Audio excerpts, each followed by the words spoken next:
लगता है, एजेंट के साइन लेने पड़ते हैं, ऑब्जर्वर से जस्टिफाई कराना पड़ता है, तो ऑफिशियल साइट पे आने में आधा घंटा लग सकता है। लेकिन 9 बजे से 9 बजने में 10 मिनट से पहले कैसे आते हैं? और उससे क्या होता है, एक तो एक्सपेक्टेशन है एग्जिट पोल्स की, उसके बाद 8:45 बजे तक मैंने दिखा दिया उसी के मापदंड से कि वो लीड कर रहे हैं लोग। तो वास्तविक रूप से जब वो एक्चुअल रिजल्ट्स आने शुरू होते हैं तो एक मिसमैच होता है, and that mismatch is also giving, this can lead to serious issues sometimes. Even the gap between expectation and achievement is nothing but frustration. So ये एक विषय ऐसा है जिस पर हम तो नहीं, हमारे हाथ बंधे हुए हैं, लेकिन एक कुछ ना कुछ मंथन की, कुछ ना कुछ, एंड आई एम श्योर जब जब इस देश में, जब जब कंट्री में इस तरीके की जरूरत होती है तो एक सेल्फ करेक्शन हो जाता है, तो सभी रिस्पॉन्सिबल लोग इसका सेल्फ करेक्शन जरूर करेंगे, I am sure about it. EVM के बारे में आपने फिर से पूछा।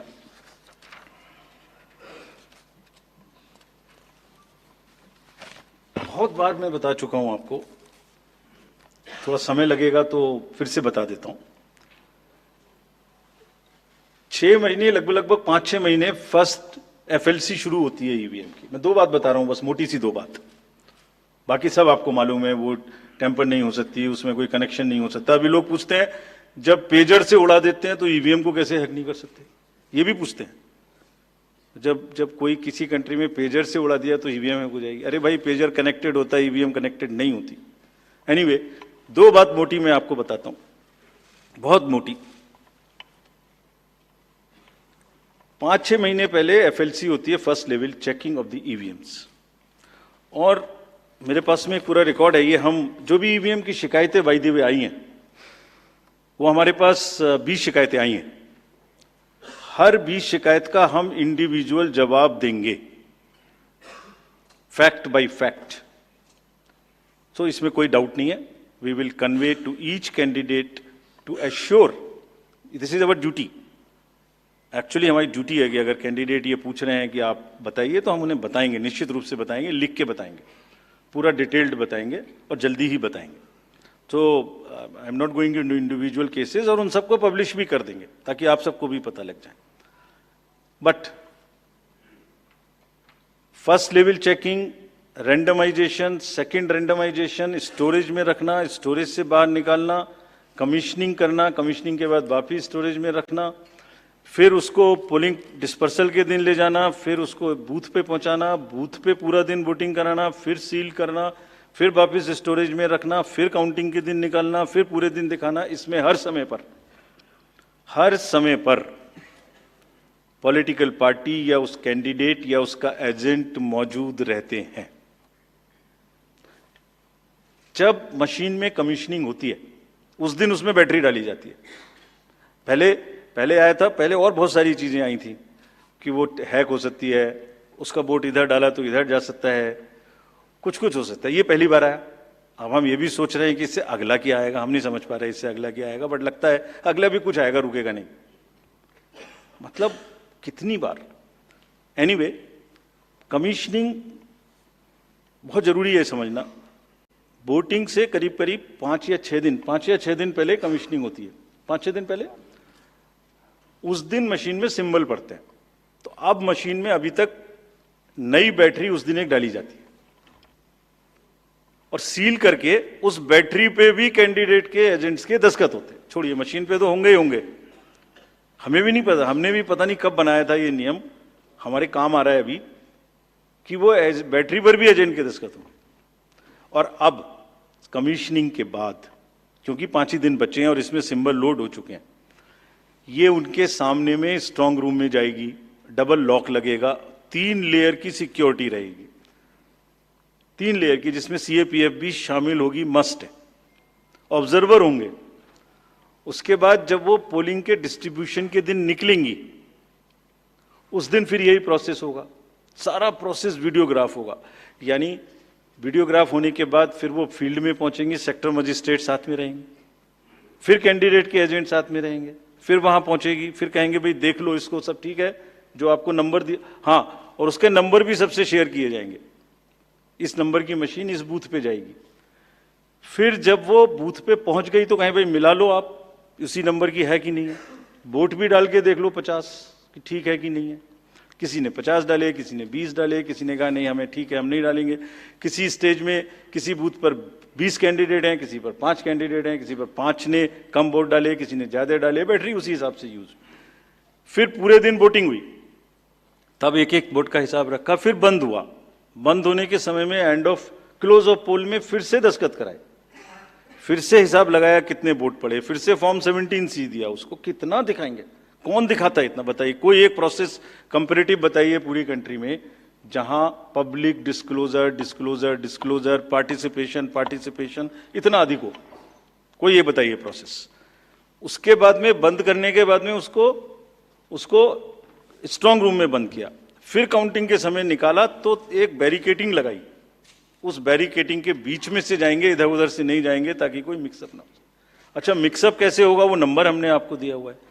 जब काउंटिंग में पहुंचे तो फिर कहें भाई चेक कर लो, फिर 17C से चेक कर लो, round wise round this is happening.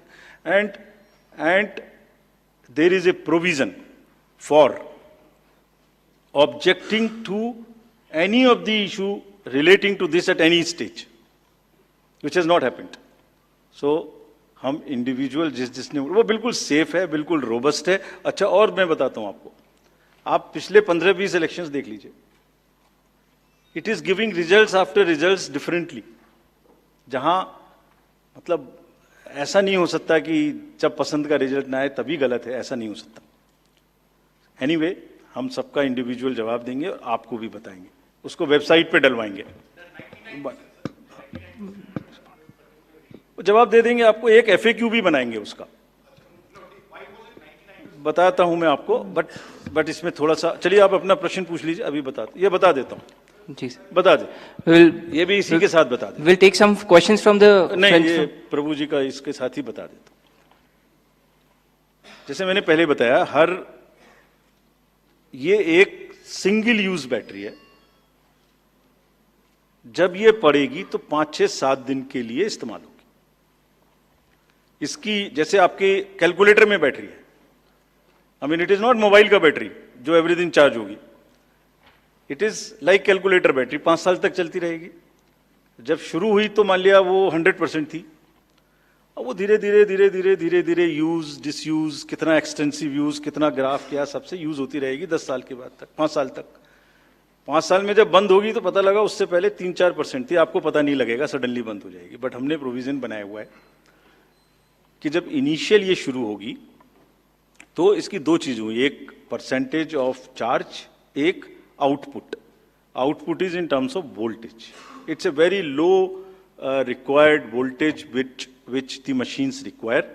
So anything between 7.4 to 8 volt is considered कि ये बिल्कुल परफेक्ट स्थिति में है और इसको आप डाल सकते हैं। तो it is initially marked as that yes it is okay, go ahead, 99% it is charged.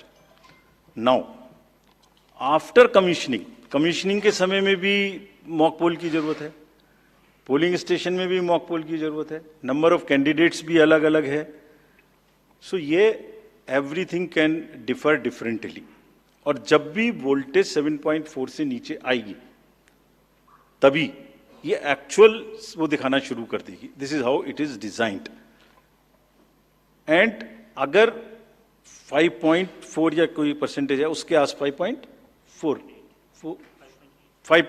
जब 5.8 पर आएगी तो ये सिग्नल देगी, जैसे गाड़ी सिग्नल देती है येलो बटन दबा के कि अब ये बंद होने वाली है, so please replace. This is what it is. But for general, जिससे कि टेक्निकल लोग भी इसका एग्जामिन कर सकें, आप लोग भी जान सकें, हम इसका एक बिल्कुल डिटेल बना के, जितना मैंने बताया इससे भी ज्यादा विस्तार में, इसको FAQ में डालेंगे। और जो भी सदस्य गणों ने, जो कंटेस्टिंग कैंडिडेट्स ने हमसे पूछा है और जो पार्टीज ने हमसे पूछा है, उनका हम बहुत इज्जत के साथ, बहुत सम्मान के साथ पूरा जवाब देंगे। और जैसे जैसे आरओज अपना अपना जवाब दे देंगे, we have asked all ROs 20 कि आप सब डॉक्यूमेंट करिए, सब बताइए कि कब कमीशनिंग हुई, सब बताइए कौन कौन साथ में था, पूरा डिटेल विस्तार बनाइए, पूरी प्रोसेस एंड टू एंड। और बनाने के बाद माननीय कैंडिडेट को आप जवाब दीजिए। दिस इज योर ड्यूटी इन लोकतंत्र। अगर कोई पूछ रहा है तो आप जवाब दें, हम उसका जवाब देंगे। और जवाब देने के बाद कंपाइल करके हम आपको भी सबको बताएंगे, इसको बताएंगे। Thank you. We will take one question from sir, media friend from Maharashtra also with us, sir. Gentleman in the third row, please. A few more last round. नमस्कार सर, मेरा नाम प्रमोद जगताप है, मैं सकाल मीडिया ग्रुप के शाम अच्छा, news. एक चीज और बता दूं, एक चीज और इसमें मैं आपको बता दूं, एक हमारा C&B का भी प्रोसीजर है, जो माइक्रो कंट्रोलर और प्रोसेसर को हम चेक कर सकते हैं। मुझे नहीं लगता कि इन 20 कॉन्स्टिट्यूएंसी से कोई भी रिक्वेस्ट C&B की आई है, कोई रिक्वेस्ट नहीं है। So anyway we will give specific replies of all this. Yes please. हाँ सर, मेरा नाम प्रमोद जगताप है, मैं सकाल मीडिया ग्रुप के शाम न्यूज चैनल से हूँ। मेरा सवाल जो है वो सिंबल को लेके, महाराष्ट्र में एनसीपी के 2 गुट होने के बाद तुतारी और ट्रम्पेट, तुतारी जो है शरद पवार की पार्टी को दे दिया, लेकिन लोकसभा चुनाव में ट्रम्पेट जो है वो भी सिंबल कोई इंडिपेंडेंट कैंडिडेट को दे दिया था। इससे ज्यादा वोट उस इंडिपेंडेंट कैंडिडेट ने लिए थे। शरद पवार के एनसीपी का ऐसा कहना है कि ये सिंबल जो है वो फ्रीज करना चाहिए। महाराष्ट्र के स्टेट इलेक्शन कमीशन ने स्थानिक स्वराज्य संस्था के जो चुनाव है उसमें वो फ्रीज किया है, लेकिन केंद्रीय चुनाव ने अभी तक उसके ऊपर कोई डिसीजन नहीं लिया। तो आप उसको लेके कोई आपकी एसओपी बनाने वाले हो, वो सिंबल अभी फ्रीज करने वाले हैं, उसके का जरा सविस्तर बताइए please. Gentleman in this side, pink.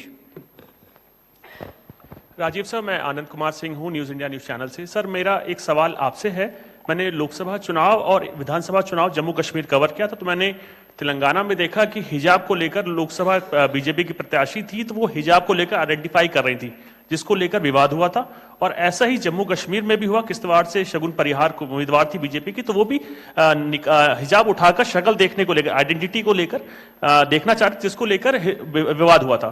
Delhi BJP ने आपको लिखा है कि इसको लेकर एक एसओपी बनाई जाए जिससे आइडेंटिटी क्लियर हो सके। तो मेरा सवाल आपसे सीधा ये है कि डेमोक्रेटिक राइट या कल्चरल राइट, आप किसको आगे रखेंगे? Yes please to the gentleman. जी सर, एक सवाल ये भी था कि आपने एक करके we will go by Anuj please. Rajiv sir, अभी जो आपने चुनावों की तारीखों का ऐलान किया है, लेकिन उसमें कुछ ऐसी सीट्स हैं विधानसभा जहां पर उपचुनाव होना था या लोकसभा, जिन पर नहीं ऐलान किया गया। वो कौन कौन?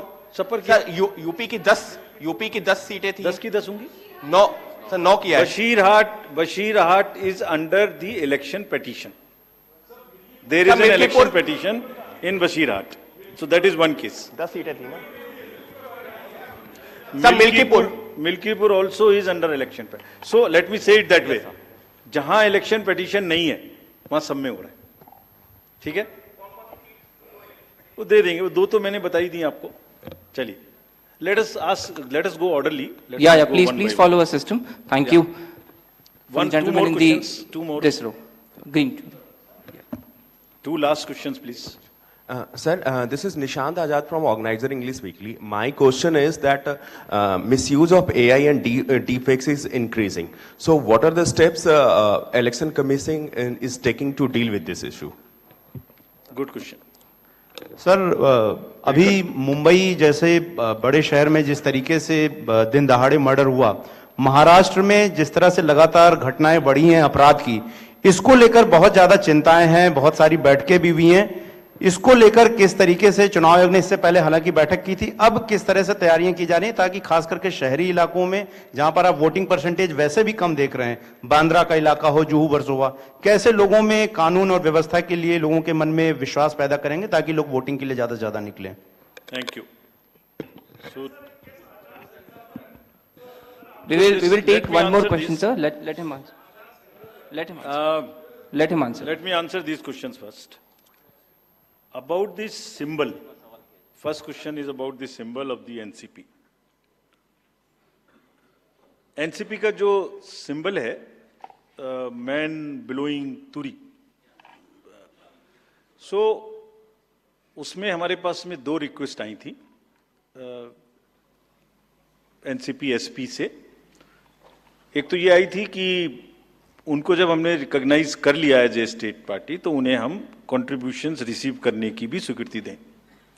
और दूसरी रिक्वेस्ट आई थी कि उनको जो उनका सिंबल है वो प्रोमिनेंट नहीं है, वो जब वोटिंग मशीन के बैलेट यूनिट के अंदर में छोटा दिखाई देता है, तो उसका रेशियो ऐसे चेंज कर दीजिए कि वो स्पष्ट से मैन ब्लोइंग तुरी दिखाई देने लगे। और दूसरी रिक्वेस्ट एक और भी साथ में थी कि उस जैसा एक कोई ट्रम्पेट है उसको हटा दीजिए। 3 रिक्वेस्ट थी। सो पहली रिक्वेस्ट हमने उनकी मान ली। हमने उन्हें उसी दिन ऑथराइज कर दिया था कि आप ड्यूली कॉन्ट्रीब्यूशंस ले सकते हैं, subject to the disclosures which every political party has to do. Secondly, हमने उनको लिखित में ये भी छूट दी थी कि आप खुद हमें बताइए कि आप अपने सिंबल को, मैन ब्लोइंग तुरी को, किस तरीके से बैलेट यूनिट में दिखाना चाहेंगे। तो उन्होंने कहा था हम इस तरह से दिखाना चाहेंगे। 1-2 चॉइस दी थी, जो उनकी पहली चॉइस थी वो हमने मान ली। सो इस इलेक्शन में उनका सिंबल वुड बी ज्यादा दिखाई देगा, मतलब प्रोमिनेंटली दिखाई देगा। तीसरी रिक्वेस्ट थी, वो एक ट्रम्पेट है इस टाइप की, जो कि मैन ब्लोइंग तुरा से बिल्कुल डिफरेंट है। तो कमीशन ने उसी दिन बताया था कि वो उससे डिस्टर्ब नहीं करता है। So all the 3 have been accepted, that is 1. All AI and deep fakes, this is a very, very contextual question. This is disturbing all the elections world over. I have said it earlier also. It's a very serious issue. हमने इसके लिए 2-3 चीजें की हैं, और आपने अगर 24 parliamentary election में देखा होगा, सो ऐसी घटनाएं हम रोक पाने में सक्षम हुए थे कि किसी की फोटो किसी के साथ लगा दी, किसी की आवाज किसी के साथ मिला दी, इस तरीके के बहुत पॉसिबल AI रिलेटेड न्यूसेंस हो सकती थी. We were able to control it essentially through the control rooms which have been set up, social media teams which have been set up in all the districts I am saying, and in police headquarters, to monitor continuously anything which is fake and take corrective action immediately. This has led to, in some cases, takedown, some cases blockade, and in some cases even criminal action wherever it was warranted. कुछ लोग हैं जो अभी भी एकदम झूठ narrative किसी ना किसी तरीके से चलाते हैं. हम उसको अभी तक हमने कुछ नहीं किया है. अभी तक हमने उसको ये सोच के रखा हुआ है कि लोग खुद देख देख के समझ जाएंगे कि ये झूठ है. इसलिए we are going absolutely slow, but it has not cross the red line. The day it crosses red line, they will also be taken. Identity, democratic identification versus cultural identity. This has conduct of election rules. Section 35. Rule 35 specifically mentions about the identification of electors, and also 34 mentions about facilities for women electors. Exactly in दो provisions के तहत identification का कार्य जो कि rules में provided है उस हिसाब से किया जाएगा, but with full regard and respect to the cultural aspects of the entire issue which are prevalent in many states, which are prevalent in Rajasthan, which are prevalent in many parts of the country. That will be according to the rule position and also the